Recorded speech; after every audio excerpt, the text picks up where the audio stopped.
प्रणाम भोजपुरिया भाई लोग के पैर छू के प्रणाम करत हई हम एक नीतीश कुमार ऑफिशियल।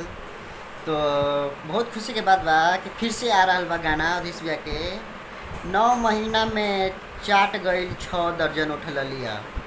बहुत खुशी होता गाना रिलीज हुई 9 महीना में 6 दर्जन चाट गईल उठल लिया। तो बहुत खुशी होता ये सब गाना के प्यार दुलार देता नहीं उसे गाना के प्यार दुलार दी जा और सुनी जा आनंद लही जा। एक्टर नीतीश कुमार ऑफिशियल बने रह जा। हर किस्म के जो भी गाना रिलीज हुई तो आप सबके बीच सुने के मिली। इस सब गाना के प्यार दुलार देता नहीं उसे गाना के प्यार दुलार दी। तो फिर से धमाल मचावे वाला वही जगह जिसमें पहले बाजा रहे दोनों इंडिकेटर और उसे फिर से गाना तैयार हो रहा बा।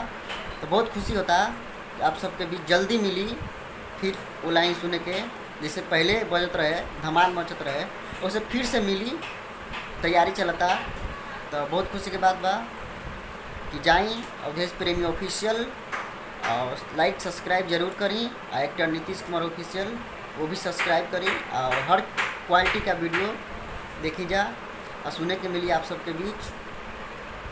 बहुत खुशी होता हमके कि 9 महीना में 6 दर्जन चाट गई उठल लिया। तो बहुत अच्छा गाना आ रहा बा। तो आप सब भोजपुरिया भाई लोग से विनती बा कि जाई और सुनी आनंद ली जा। तो बहुत खुशी की बात बा फिर से अगले वीडियो में फिर जो भी गाना रिलीज हुई तो हम बताई। हर हर महादेव।